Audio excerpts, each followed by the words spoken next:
On July 13, 1966, in Chicago, Illinois, one of the most horrific mass murders would take place, resulting in the death of 8 young nurses with promising futures that would quickly be shattered by a heartless career criminal. Born December 6, 1941 in Kirkwood, Illinois, Richard Speck was the 7th of 8 kids by his parents, Benjamin Speck and Mary Carbaugh. Some days, Richard's father would take him out to the lake to fish for bluegills, which he enjoyed and was a brief escape from his extremely religious household run by his mother, who had plenty of rules she wanted to be followed, and was also strongly against any consumption of alcohol and smoking. Richard Speck's joy would soon leave him as his father died when he was only 6 years old of a sudden heart attack. Fellow students at his school noticed the change in him and stated he would eat crayons and whine like a toddler instead of a second-grade student, just to get more attention. At home, Richard was spoiled by his older sisters, but received little to no love from his now widowed mother. Things would only get worse for Richard as his mother would marry a traveling insurance salesman named Carl Lindbergh, who would help Mary with her financial struggles, but would be a lot worse than Benjamin was toward her and her kids. He was an alcoholic who spent time in jail for forgery and drunk driving. After 8 months of marriage, Carl would move the family to Dallas with a now 9-year-old Richard and his younger sister. Richard claimed he grew a dislike for his mother on this decision as tensions between Carl and Richard grew. Carl would get drunk and yell at Richard, telling him he didn't like the sight of him and wanted him out of his house.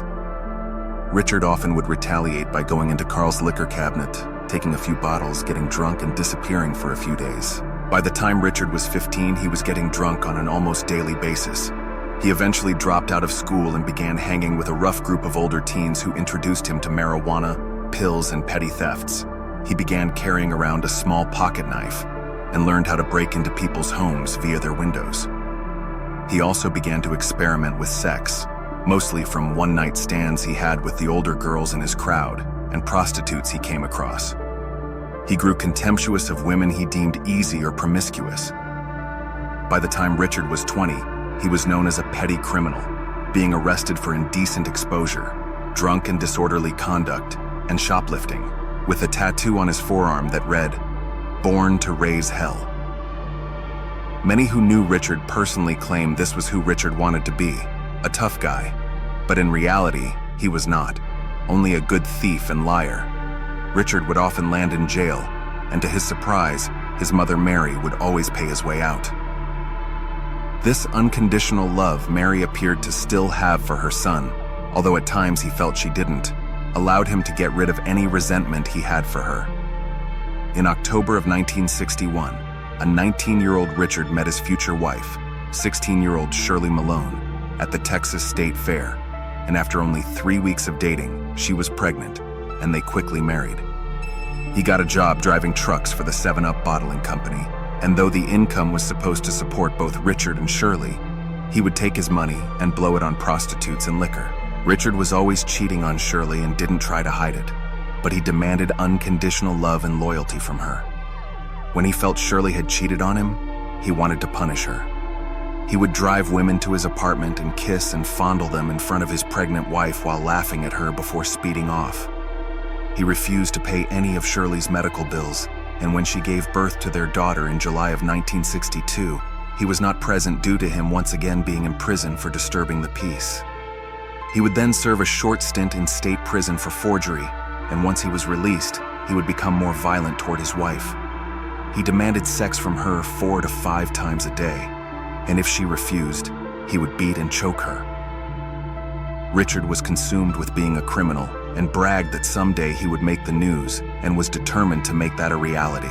In January of 1965, Richard would attack a woman at knife point in the parking lot of an apartment building, but she managed to escape. He was soon arrested and managed to avoid any serious charges after claiming he was drunk and blacked out, receiving only 5 months for aggravated assault due to a slip-up. In January of 1966, Shirley finally grew the strength to leave Richard for good, divorcing him and moving away. Only 2 months after losing his wife and daughter, he would rob a grocery store and have a warrant put out on him. Instead of facing the charges, he fled Texas to his childhood home of Monmouth, Illinois. His family knew of his troubles with the law in Texas and wanted to help him any way they could. They got low-income room and board, and his brother Williams got him a job sanding plasterboard. At first, Richard made good on his promises to do better. He showed up on time and covered up his tattoo. However, this would all go away after he found out his ex-wife Shirley remarried, and he quickly went downhill. He quit his job and moved into a cheap motel, drinking and popping pills on the daily. Feeling he was betrayed by his ex-wife, his anger led him to commit a vile act. Only a month after committing the grocery store robbery in Texas, Richard would break into a 65-year-old woman's home and assault her at knife point before tearing up her housecoat into strips and using it to tie her up. The woman told police the man had a soft southern accent, and in the small town in Monmouth, only a few people fit that description, and Richard became a prime suspect. After police brought him in and questioned him, he was released, and he once again fled and headed to Chicago to see his sister Martha. He claimed he left town because the mafia was trying to make him sell drugs for them, which she did not believe. Yet still, her husband helped Richard get a job as a merchant seaman. After 4 days on the water, Richard was found by a fellow shipmate slumped over in pain, and it was revealed by a doctor he had appendicitis.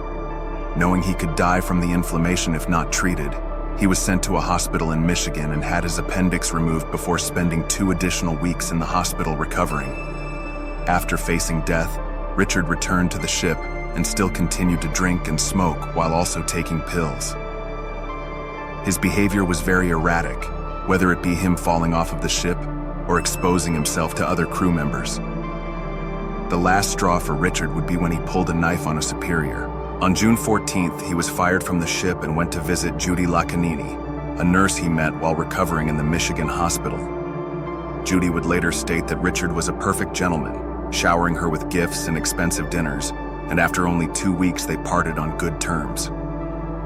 He returned to his sister Martha's house broke and without a job, and after 2 weeks of sleeping on her couch, she kicked him out and told him to find another job on a ship, which he did. Once he arrived, he found out his position was already filled by someone they claimed had more seniority. Richard was livid, and he left with his belongings before spending the rest of his money on alcohol. He ended up in a park next to an apartment building that housed senior nursing students. Richard had noticed the young and beautiful nurses who would come and go from the building. They were all 3 weeks away from graduation. With Richard being on the run in 2 different states, being broke and virtually homeless, he was on the verge of snapping. He always told people he would make the news and shock the world. And sadly, that would soon come true.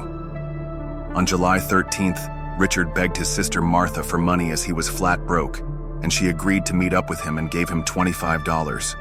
With a little money in his pocket, he got a room and spent his day drinking while following a middle-aged woman from bar to bar. He would approach her while out on the street and at knife point force her upstairs to his room and assault her before stealing her .22 caliber pistol out of her purse. Now, with a pistol in hand, Richard was more confident to commit the crime he had planned for the night. At 10 p.m., he walked to the apartment building filled with the nursing students dressed in all black, armed with a pistol and a switchblade, and forced open the window screen and entered the building from the rear. He would creep up the stairs, and upon reaching a door, he knocked. 23-year-old Corazon Amurao opened the door before Richard aimed the pistol at her. At gunpoint, he walked her through the apartment, waking up 5 other nurses and leading all 6 of them into the largest bedroom. He would then light a cigarette while laughing and talking with the nurses. Promising he wouldn't hurt them, he just wanted money so he could leave town. He began collecting money from each nurse, and at 11:40 p.m., 22-year-old Gloria Davy returned to the apartment after a date with her fiancé, and she was brought to the large room as well. The women were terrified but tried to remain calm and converse with Richard to gain his trust and ease his nerves. Hope quickly dimmed for the now 7 women when Richard stood up, crushed his cigarette, and flicked open his switchblade. He cut a bedsheet into long strips and tied each of the nurses' hands and ankles together. He first grabbed 22-year-old Pamela Wilkening, who displayed her anger and contempt with Richard, spitting in his face and telling him she was going to pick him out of a lineup. This infuriated Richard, who would now take her to a room across the hall, gagged her and pinned her to the ground, intending to assault her before 20-year-old Marianne Jordan and 21-year-old Suzanne Ferris, unknowingly walked in on the attempted assault. This made Richard explode with rage. As the two women attempted to flee the room, he grabbed them both and stabbed them over 20 times, killing them both. Over the next 4 hours, Richard would slowly kill another 6 of the nurses one by one, while washing the blood off of his hands after each murder to try and remove any potential witnesses that could later testify against him. The 8 women who lost their lives that night were 22-year-old Gloria Jean Davy, 21-year-old Suzanne Bridget Ferris, 23-year-old Merlita Ornato Gargulo, 20-year-old Marianne Jordan, 20-year-old Patricia Ann Matusik, 24-year-old Valentina P. Passion, 24-year-old Nina Jo Schmale, and 20-year-old Pamela Lee Wilkening.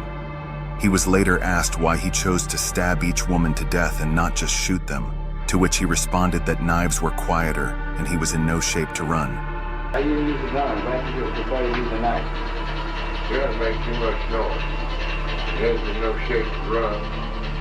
The knife's quiet. Gloria Davy was the last nurse alive.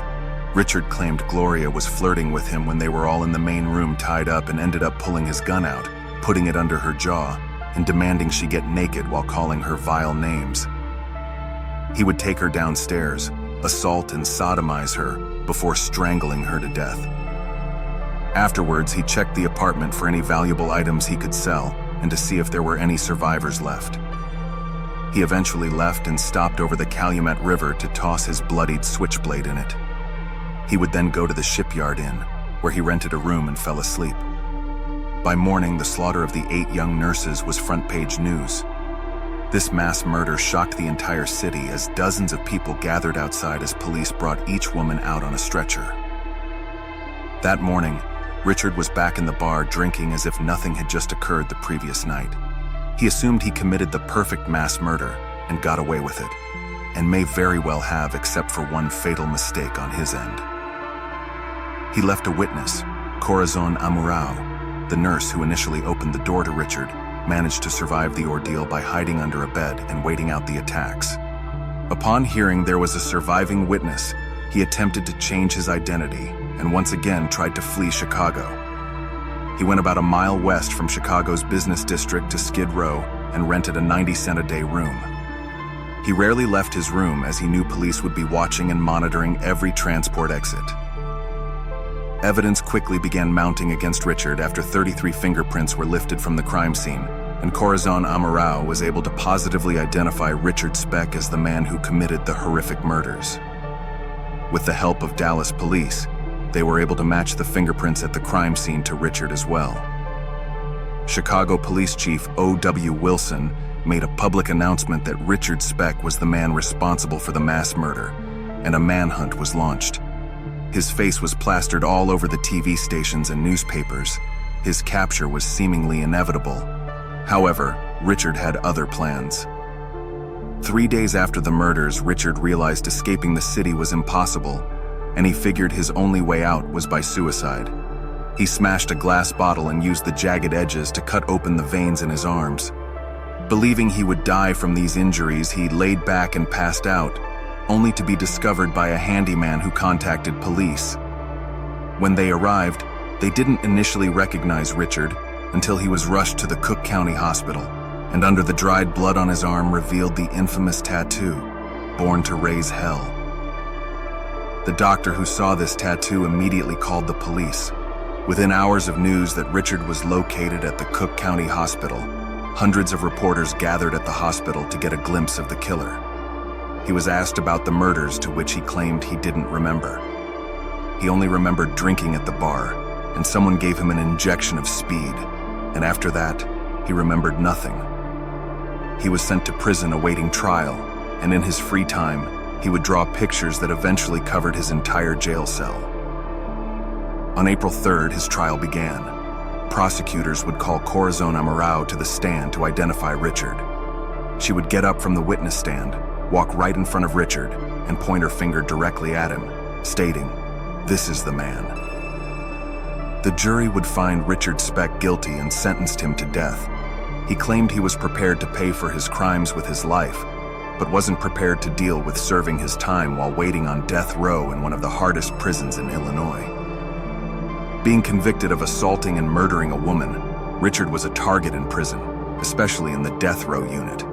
After 4 days of being taunted and threatened by fellow inmates, he was moved to an isolated unit.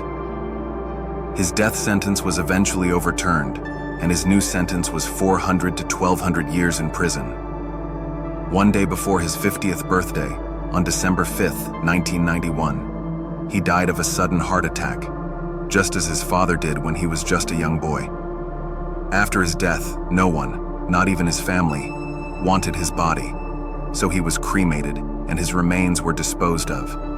In 1996, video footage of Richard Speck in prison was released, and it depicted him with breasts after he allegedly took hormones to make himself desirable to the other inmates to survive.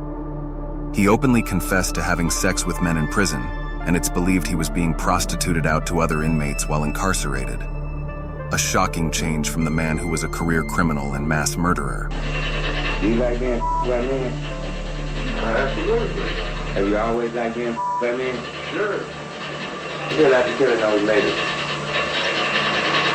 Like I always felt. Had no feeling. Hadn't really felt sorry or anything. No.